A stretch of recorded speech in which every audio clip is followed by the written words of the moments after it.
10%, 20%, 30% vote वाले जो है सो 70-100% लोगों के ऊपर में जो तानाशाही थोपे हुए हैं, ये बहुत दिन तक चलने वाला नहीं है। हिंदू मानसिकता वाला जो लोग है उसमें केवल जो भाजपा अपना मोनोपोली समझता है, सो कांग्रेस का भी मोनोपोली।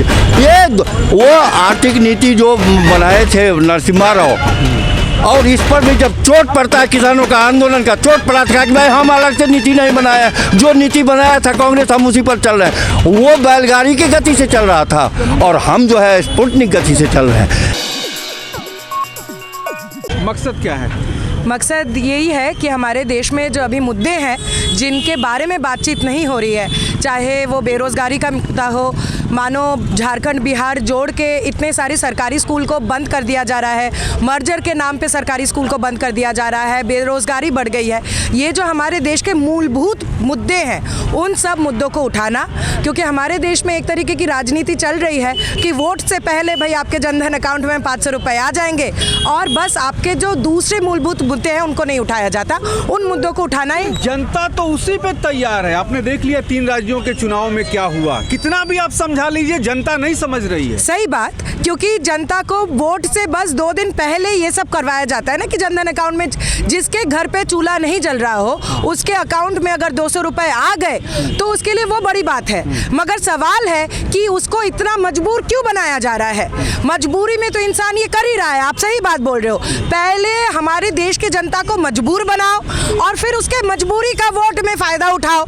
इसके लिए तो हम स्वाधीनता नहीं जीते थे भाई कि पहले मजबूर बनाएंगे और उसके बाद वोट पे उसको जिताए, उसके लिए उस मजबूरी का फायदा उठाएंगे। इसी सवाल को उठाने के लिए जन चेतना यात्रा 6 तारीख से 20 तारीख का हमने बनाया है। जनता आपके मुद्दों को नहीं समझेगी। आप प्रेस वाले जनता की बात को नहीं समझेंगे।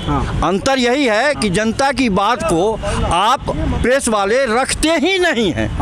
तो जनता की बात आप नहीं रखिएगा तो जनता की लड़ाई और जनता का तेवर जो है उसको समझ 10%, 20%, 30% वोट वाले जो है सो 70-100% लोगों के ऊपर में जो तानाशाही थोपे हुए हैं, ये बहुत दिन तक चलने वाला नहीं है, बुझे ना। और इसको हम लोग देख रहे हैं। अरे मॉडलिटी के बल पर, पुलिस के बल पर कानून बना करके वो जो डेमोक्रेटिक कुल्हाड़ी बना करके अभी पूरे आप सुन लीजिए, आप जो सुन लीजिए, आप पूरे देश के अंदर में जो कॉन्स्टिट्यूशन का संघीय व्यवस्था है उसको यहाँ का जो सेंटर है अभी ये गवर्नर को कुल्हाड़ी बना करके जो उसको काट रहा है उसका असर मतलब नहीं मतलब कांग्रेस करे, सीपीएम करे, कम्युनिस्ट करे, सब सही है। मोदी करे तो नहीं, मोदी और अलग से कांग्रेस नहीं है। कांग्रेस के नींव अर्थनीति, राजनीति क्या कहता है कांग्रेस? हमने चाबी से ताला खोला बाबरी मस्जिद का, तब नहीं ये ढाहे बाबरी मस्जिद को अब मंदिर बना। और इसमें इसलिए हिंदू मानसिकता वाला जो लोग है उसमें केवल जो भाजपा अपना मोनोपोली समझता है, सो कांग्रेस का भी मोनोपोली। ये वो आर्थिक नीति जो बनाए थे नरसिम्हा राव, और इस पर भी जब चोट पड़ता है, किसानों का आंदोलन का चोट पड़ा था कि भाई हम अलग से नीति नहीं बनाया, जो नीति बनाया था कांग्रेस हम उसी पर चल रहे हैं। वो बैलगाड़ी की गति से चल रहा था और हम जो है स्पुतनिक गति से चल रहे हैं। ये लोग देश को समझ नहीं रहे हैं और हिंदू मुसलमान अंधराष्ट्रवाद ये सब के बीच में, देश के बीच में ये कर रहे हैं। ये लोग कितने आपके माध्यम से, माने प्रेस के माध्यम से, गोदी मीडिया के माध्यम से, ये लोग गोदी मीडिया आप लोग क्यों करते हैं? गोदी मीडिया क्यों करते हैं? इसलिए सुनिए, हम तो जो देखते हैं वो अरे आप जो सुनिए मुझे ना, यहाँ देश की जनता को ये लोग जो है जिस तरह से गुमराह कर रहा है और इनकी लड़ाई को जिस तरह से कुंद कर रहा है।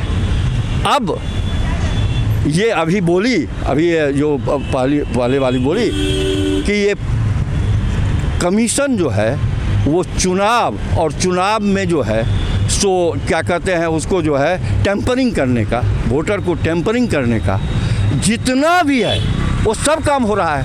हर स्तर में हो रहा है, वोट के टाइम में हो रहा है, चुना हुआ जो एमएलए जाता है उसके स्तर में हो रहा है। हर जगह तो ये लोग कर रहा है, खास करके मोदी कर रहा है। और ये आरएसएस कर रहा है। और हिंदू राष्ट्र अखंड भारत के नाम पर जो है लोगों को हिंदू अंध राष्ट्रवाद के